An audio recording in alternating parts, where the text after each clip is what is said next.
I became even more depressed, even more suicidal. I started seeing spirits all the time.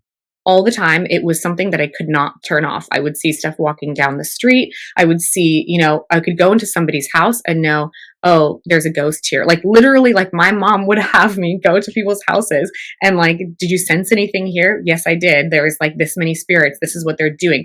And so this is like what I was operating in, but I was afraid of it as well. And so, I'd go to like worship nights sometimes at the church because you like hang out with guys there or whatever. But there was also a Mhm. draw of like the Holy Spirit too in me. I remember one time worshiping, I think it was middle school, and I remember crying in the service and I didn't know why I was crying. Like there was no reason.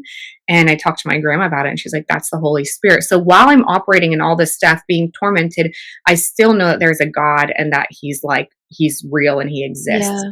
And so, I go through high school, addiction, sexual immorality. Obviously, with the sexual abuse I experienced, like you can go one of two ways when it comes to sexual abuse. You can become like hypersexual and promiscuous, or you become like almost frigid and you don't want anybody to like talk to you and you become afraid. Yeah. Um, and so I was, the first one. I became very promiscuous. I was the first to lose my virginity in my group of friends. And Mhm. literally my identity was in my sexuality. And that, continued in my adult life through Yeah. joining in other things. Like I did nude modeling for many years, all that type of stuff.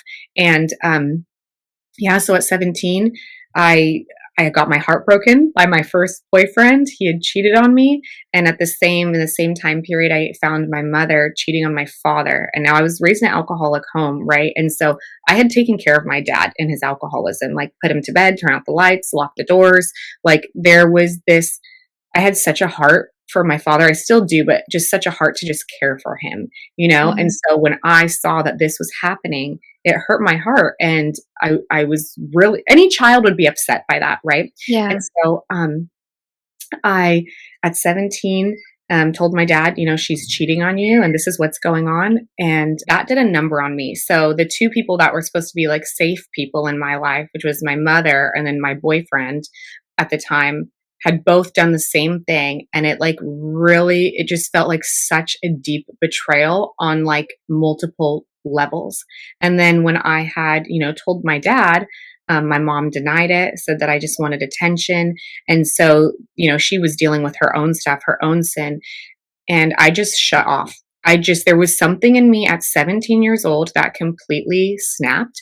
And I Mhm. was just like, I do not care about what anybody thinks anymore at all.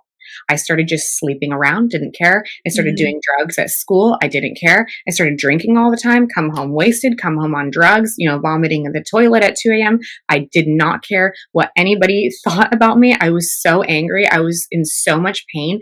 And then witchcraft also, it had already entered my life at 7, but it's like it doubled down at that age because Okay. the enemy looks for vulnerabilities, right? Yeah. So if you're experiencing stuff and you're holding on to unforgiveness or depression, it's like the devil will go like in double time, like to attack you. And that's what I started to experience. And I just started to pursue witchcraft. I started doing dream interpretations for people, which that can be Christian as well, right? Like now I do that as Yeah. a Christian as well. But I had an occult book. People would come sit next to me in my Spanish class. There was always one seat open, and people would come to me to interpret their dreams at like 16, 17 years old. I'm starting to do tarot readings.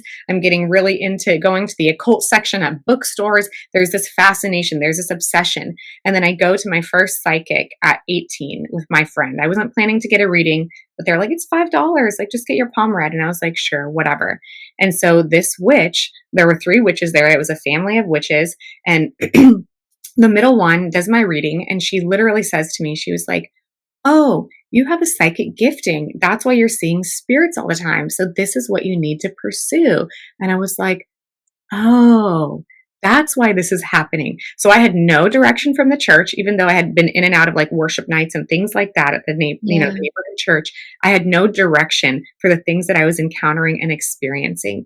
And that was the first direction I got was from a Yeah. witch. And so I was like, okay, I'll just take her advice. And so I went full throttle into witchcraft and I just didn't care anymore. And here's the thing, just with any type of sin, but like in this case, witchcraft, is you desensitize yourself over and over and over again. And so you're willing to do more and more and more evil. Like when you think about Mhm. people who are murderers or like just do the most heinous crimes, that wasn't just a jump in a day. There is stuff that is going on in their heart, things that they are doing to get them to that point where their consciousness is so seared that there's not a lot of Yes. feeling behind what they're doing. You know what Yeah. I'm saying? And I know the Yeah, the life. little black seeds in the heart. Yes, and I know the lifestyle that, like, you came out of, I'm sure you can, attest to that as well. Just I Yeah. think we're in the sex industry and things like that, Yep. like, you just become desensitized. You're still hurting in ways, but there's part of you that's numb, and it's just like, "Whatever, this is just what I'm gonna do." Yeah, each compromise leads to a bigger set of compromises. Like you say one little yes and then it becomes bigger, and like you said, it's just a you're desensitized by the point you get to the really deep dark things. Yep. Yeah, but and then so I'm curious, like, was there like an ultimate moment where you were in this, where you ever? Because I heard part of your testimony where you were in this and you were experiencing demonic things when you were doing witchcraft. Because for me, when I was in the witchcraft world, the moment I started to see demonic things is when I was like, okay, something's not right here because this is supposed to be all light and love. Like, how am I letting demons in? So I'm curious what that was like for you being in this realm and experiencing demonic things for a while, still being in this in the witchcraft Yeah, realm.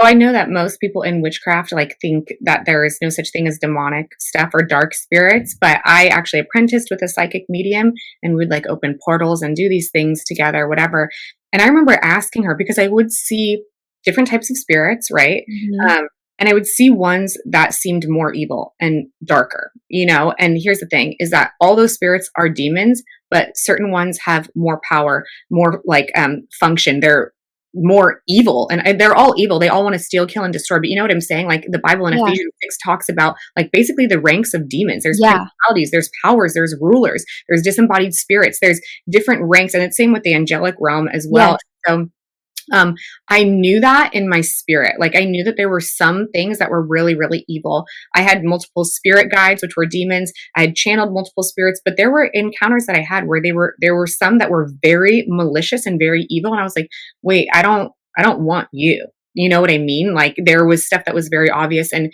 and truly before, um, it was about 6 months before I got saved. I had two encounters that were wild. And the first one was I was sitting in my backyard and I had a girl, her fiance had died, and we were in the recovery community. I think I was sober at the time because that's part of my story too. I ended up getting sober at like 22 or 23, I think 22. But I continued into witchcraft in my first year of sobriety. And so I really like pursued it because you have to have a higher power when you get sober if you go through like rehab and 12-step program. And I was like, okay, I'm just going to really go after this thing. And so I Yeah. was really in witchcraft at that point, the first year of my sobriety. And this friend had a fiance who died, and she said, can you like try to contact him and just see what he says? I want to know how he's doing, like information. I was like, sure, don't tell me anything about him. No name, no age, nothing. And so I'm sitting there in my backyard by myself, and I could get into transcendental meditation like very quick. I could like encounter the spirit realm very quick. Hmm. And I was sitting there and I'm getting information like immediately, right? Because it's a spirit of divination that I'm operating in. And so I'm getting this information.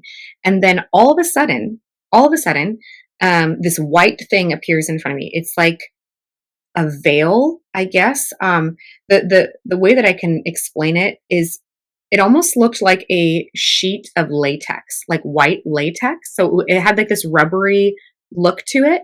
And I could see this thing and it was opaque. You could see a little bit through it, not fully. And I saw all these like black figures, like in like the hundreds, pressing their face through this thing. So if you Hmm. can envision this white latex wall and then you're on the other side pushing your face through, like you can Yeah. see the features. And they were pushing through, pushing through, pushing through. And there were so many of them. And I remember feeling fear in that moment. And I said, wait a second, like they're going to break through. They're going to break through that thing. And I came out of the meditation and getting all this information and I stopped. And I remember sitting on my back patio saying, I'm literally never going to contact the dead again because I felt Wow. so afraid. Like I knew that there was some evil that I was starting to tap into that I didn't know.